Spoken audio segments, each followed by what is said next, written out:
5:04 this morning, President Trump has upped his threat to send federal guard troops into Chicago, despite protests from local leaders who say they're not needed. But first, this morning, House lawmakers will hold a news conference with some of Jeffrey Epstein's victims as they push to make more files on the investigation public.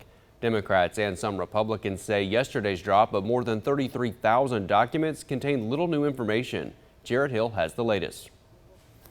Bipartisan frustration on Capitol Hill after some files related to convicted high-powered sex offender Jeffrey Epstein were released yesterday. 97% of those documents were already part of the public domain. It's nothing new. Among the documents, victims' interviews, flight logs, and that missing minute from the jail video on the night of Epstein's death. Republican Thomas Massie and Democrat Ro Khanna are planning a news conference with Epstein's victims, one day after they share their stories behind closed doors with House leaders, as the lawmakers try to force a House vote to make more files public. It's an effort to keep the files from being released. And the question is, why is the Speaker of the House engaged in that? House Speaker Mike Johnson fired back. I think that's obvious nonsense. It has to be done in the right way. President Trump Tuesday continued his focus on crime, saying he plans to send the National Guard to Chicago. We have the right to do it because I have an obligation to protect this country. Illinois Governor J.B. Pritzker is pushing back against the surge. I find this extraordinarily strange, as Chicago does not want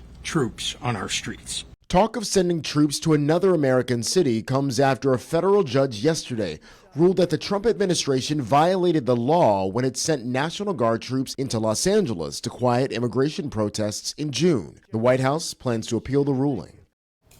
The Trump administration deployed the National Guard to the streets of Washington, D.C. more than 3 weeks ago. Despite initial protests, the city's mayor yesterday issued an executive order calling for local coordination with federal law enforcement with no end date set.